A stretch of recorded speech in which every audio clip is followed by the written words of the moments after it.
جی الحمدللہ، دوسرے ایریاز ہندوستان کے وہاں سے جو خبریں آئیں اس کی بنیاد پر رویت ہلال کمیٹی بھوپال نے متفقہ طور پر یہ چاند کا دیکھنے کا آج اعلان کیا۔ قاضی مشتاق علی ندوی صاحب مدظ اللہ العالی کی سربراہی میں، تو الحمدللہ جو ہے آج سے تراویح شروع ہوگی، کل سے رمضان کے روزے ہوں گے۔ اللہ روزوں کو قبول فرمائے، اور جو کام ہمیں کرنا چاہیے ان کاموں میں اللہ ہمیں لگائے۔ رمضان تقوی کا مہینہ ہے، اور ایک طریقے سے سال بھر گناہوں سے بچنے کی پریکٹس کا مہینہ ہے، تو اللہ کرے کہ یہ رمضان ہمارے لیے واقعی میں رمضان بنے۔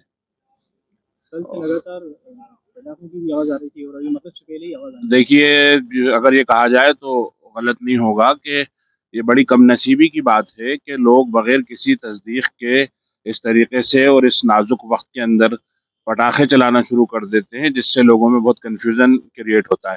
کافی تصدیق کے بعد، چھان پھٹک کے بعد، ہر جگہ کی خبروں کے بعد، definitely it was not very easy sighting of crescent, یعنی کوئی آسان چاند کا دکھنا نہیں تھا۔ یہ بہت الگ الگ علاقوں سے خبر آنے کے بعد یہ تصدیق ہوئی ہے کہ چاند دکھا، اور اس سے 2 گھنٹے پہلے سے لوگ کل تو چلا ہی رہے تھے، کل تو وقت ہی نہیں تھا، اور آج 29 ہے تو آج بھی خوب جو ہے پٹاخے چلانے لگے۔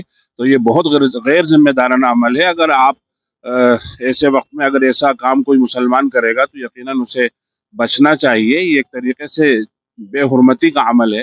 ایک بہت اچھا سسٹم پورے ہندوستان کے اندر چاند کو دیکھنے کا بنا ہوا ہے، اس سے یہ متاثر ہوتا ہے، اور اس سے اپنے آپ کو ہی نقصان پہنچانے کا عمل ہے۔ اس لیے جب تک تصدیق نہ ہو اور ہم اپنے قاضی اور اپنے مفتی حضرات کی زبان سے نہ سن لیں اور تصدیق نہ ہو جائے، تب تک اس طریقے کی خبر کو نہ چلانا چاہیے، اور پٹاخے بالکل نہیں پھوڑنا چاہیے۔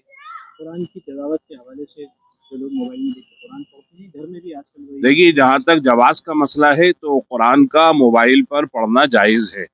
بس یہ ہے کہ اگر آپ کی مجبوری ہے، آپ کہیں بس میں جا رہے ہیں، ٹرین میں جا رہے ہیں، آفس میں بیٹھے ہیں، قرآن کو وہاں پہ کیری نہیں کر سکتے، رکھ نہیں سکتے اپنے ساتھ، تو اس وقت آپ اس میں پڑھیے۔ لیکن گھر کے اندر جتنا زیادہ آپ قرآن کی تلاوت کا اہتمام کریں گے تو اس میں یہ ہے کہ صحیح جگہ پر بیٹھ کے پڑھے، اور تکیے یا رحل پر اونچے مقام پہ رکھ کر پڑھے، اور پاک تو ہونا ہے ہی ضروری، وضو ہونا قرآن کو چھونے کے لیے ضروری ہے۔ تو اللہ ہم سے یہ چاہتا ہے کہ ساری عبادتیں اہتمام سے ہو۔ اہتمام کا تقاضا یہ ہے کہ قرآن کو مصحف کے اندر پڑھا جائے۔ یہ اتنے مصاحف موجود ہیں اور جو بڑے ادب سے گھروں میں رکھے جاتے ہیں، تو ان کو پڑھا جائے۔ اس سے ہماری محبت اور ہمارا اہتمام دکھتا ہے۔ جائز ضرور ہے، لیکن ہر چیز وہ جائز ہو ضروری نہیں ہے کہ ہم اسے اس انداز میں کریں، بلکہ اہتمام سے ہمیں قرآن کی تلاوت کرنا چاہیے۔